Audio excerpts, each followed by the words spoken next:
मेरा नमस्कार। सिर्फ मैं रघुवीर राव साहब के बारे में बोल के रुखसती लूँगा। तेलंगाना तहरीक आने के बाद ऐसे ऐसे तेलंगाना के हीरे बोलिए, जवाहरात बोलिए, हमसे नज़दीक हुए। उम्र कम थी, 19 साल का मैं निज़ाम कॉलेज में फर्स्ट ईयर में था। मुक़द्दर की बात ये थी कि रघुवीर राव साहब सैदाबाद में रहते थे, मैं डबीपुरे में रहता। तो साइकिलों का ज़माना वो दौर, तहरीक में फिरना है तो साइकिलों पे केशवराव जाधव साहब, रघुवीर राव साहब, Shivkaran Singh professor agriculture university. तहरीक का ज़्यादा जिम्मेदारी पुराने शहर पे मुसर्रिफ थी। गौलीगुड़ा चमन से लेके फलकनुमा तक ही तो तेलंगाना के तहरीक का जो सो वाबस्ता था। जब कुछ प्रोग्राम जुलूस हो या सत्याग्रह हो, किसी तहरीक करना तो रात में ये पूरे लोग बैठ के जो सो तय करना। फख्र इस बात का होता है कि हमें कभी भी तशद्दुद के तरफ ये लोग नहीं लेके गए, कहीं किसी पे मारने पे या किसी को तोड़ने पे या किसी को अमली तौर पे हिंदुस्तान आज़ाद होने के बाद जो चीज़ गांधी जी बताए थे, उस तरीके से ये लोग जो सो तहरीक कराने पे जो समझ। तो सुबह होती थी कि एक बड़े आदमी धोती पहन के, लंबी पट्टू लगा के और शाल ऊपर डाल के मेरे घर के सामने खड़े रहते थे।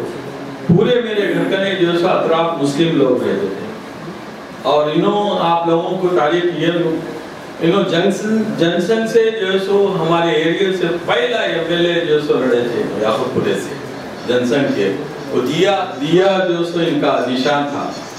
तो लोग देखते थे कि यार ये हृदयनाथ करें, ठाकुर करें, इतना बड़ा आदमी आ रहा है। तो वहां से दोनों निकलना और ये बागलिंगमपल्ली में हमारे डॉक्टर गोपाल कृष्णा साहब टीपीएस तो जब तक था वो वहाँ पर जो है सो पूरे जो सो मिलना। फिर आखिरी में जो है सो वो वतनदार एसोसिएशन में बैठ के जो तहरीक शुरू करे थे ये लोग, तो जिसमें पी स्वामी, रघुवीर राव साहब, प्रताप किशोर साहब और मरहूम मुनीर जमाल साहब और एक चंद्र श्रीवास्तव साहब इस वक्त अमेरिका में है। तो ये लोगों जो है सो पानी है। तो मेरी ख्वाहिश क्या हुई कि 1.5 साल पहले, 2 साल पहले मुनीर जमाल साहब, रघुवीर राव साहब, रघुवीर राव साहब तो मेरे बहुत नजदीक थे और मुनीर जमाल साहब के जो है सो गोपाल कृष्णा साहब बोलते हैं। तो मैंने प्रेस क्लब में मैं बोला भाई मरने के बाद तो पूरे लोग जो है सो तकरीरा करेंगे, बोलेंगे, पाम करेंगे, मैं इस चीज का काबिल हूँ, लिहाजा ये तीनों को भी मिला। और वो नहीं आता मुनीर जमाल साहब को लेके प्रेस अकेडमी में लेकर आके वहां पर जो सो वो एड्रेस किए, अपने ख्यालात तीनों भी बताए। ख्वाहिश जैसा आप लोग बोल रहे हैं, उन्होंने अपने ख्वाहिशात बताए कि जो सो हमको मरने से पहले तेलंगाना में। अफसोस की बात है हमारे मुनीर जमाल साहब जो है सो थोड़ा पहले गुजर चुके हैं और गोपाल कृष्ण तो है, जब चंद्र साहब तो मैं चाहता हूँ कि जैसे कि मेरे से खबर जो सो बोले हैं कि उनकी ख्वाहिश जो थी तेलंगाना में, मुझे विश्वास से उनसे नज़दीक होने का वाबस्ता हुआ कि सैदाबाद बोले तो हमारा बॉर्डर एरिया था। जैसे कि सामने सैदाबाद की रोड तक जाते थे, अंदर कोई कॉलोनी में घर नहीं लेता था, खरीद लेता था, किराए को नहीं रहता, लेकिन वो दौर में थे। तो एक बड़ी कारकुन हमारे आज शांता देवी बोल के, शांता श्रीवास्तव, इतनी कारकुन वो जो है चारमीनार पे ठहर गए तो पुलिस घबराती थी। उन्होंने बाद में जो है इनके मकान में किराने की दुकान लगाई थी, क्योंकि अब वो घर चलना कराना। तो वो बी किशन लाल की पत्नी वहाँ दुकान लगाए तो ऐसा हुआ, मैं उनको मेरी बस्ती की बहन थी, बड़ी बहन के जैसा उनको मानता था।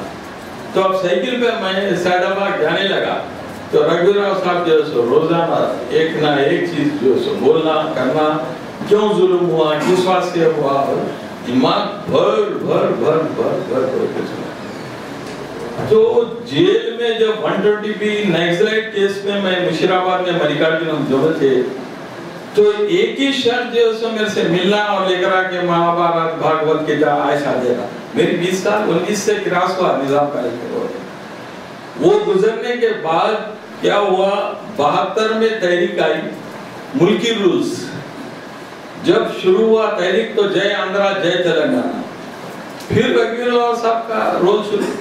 ہاں اس میں بیچ میں بول رہا ہوں، ہمارے ستیانند ریڈی صاحب بیچ میں کوٹھی پہ رہتے تھے، پھر وہاں سائیکل پہ آ جاتے تھے، پھر ایشوری بھائی وہاں آ جاتے تھے میڈم۔ وہ تو یہ لوگوں کے خیالات سننے کے بعد ایسا جذبہ جو سو بڑھتا تھا، خوبیاں وہ لوگوں کے جواہرات جو نکلتے تھے۔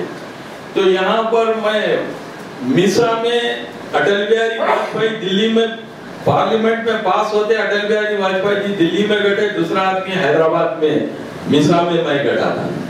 تو ایک ہی شخص جو سو رگھویر راؤ آ کے مجھ سے، وہ جیلر پرتاپ کرن ملک کے قائد تھے، ان سے جو سو ملاقات کرتے تھے، کرنے کے بعد بہت دیر جو سو میرے سے گفتگو جو سو کر کے، تو کرنے کا وجہ اس بات سے کہہ رہا ہوں، ان کے خوبیاں جب انہوں جان لیے کہ بھئی میرے میں کچھ خوبی ہے، کام کرنے کی صلاحیت ہے، تو میں چاہتا ہوں کہ ایسی نسل میں آئے سو آنے والے جنریشن کو معلوم ہونا کہ ہمارے جو سایہ جو تھا، تو میری خواہش ہے ہر وقت ان کا قلم چلتا تھا، ہر وقت قلم انہوں سوامی میں۔ اور ایک چیز میں بول کے ختم کروں گا، جب پریس اسٹیٹمنٹ دینے کے لیے سائیکلوں پہ جاتے تھے، اب اس کے بعد ایرانی ہوٹل تھی وہاں پر دکن کرانے کے لیے باتاں کرتے ہوئے پرتاپ بھائی انہوں اور پی سوامی کرے تک 1 بج گا، ارے کہاں جاتے ہیں؟ 1 بجے جو کدھر جاتے ہیں؟ اب تمہاری نیوز چھپ رہی، یہاں سو جاؤ۔ ارے کیسا سونا پڑے؟ تو پیپر ڈالو، پیپر ڈال کے جو ہے پتھروں پہ سلا دیتے تھے۔ تو صبح میں دیکھا تو بہت بڑے لیڈر جو تو ٹھاکر اردیناتھ سنگھ نے یہ کہا، پھر سائیکل پہ آ۔ تو میرا مطلب یہ ہے کہ ان سے جو سیکھے ہم، وہ قربانی کا جذبہ جو کرے تھے، تو ہم بھول نہیں سکتے۔ تو لہذا میں چاہوں گا یہ لوگوں کے قلم ان کے طرف سے، اگر کوئی بڑی لائبریری کا نام رکھا گیا کہ ان کی یہ قابل یافتہ لوگ جو سو ہے، قلم چلا کے بتانے والے لوگ ہیں، یعنی تلوار نہیں، کبھی بندوق نہیں، کبھی ٹوپ چلانا بول کے نہیں بتائے، کہ لوگ قلم چلانے کا جو بتائے، اس کا میں شکر گزار ہوں۔ ان کے آتما کو شانتی ملے اور ان کے گھر والوں کو جو ہمت افزائی کرے۔ وید کمار صاحب کا میں شکر گزار۔ شکریہ۔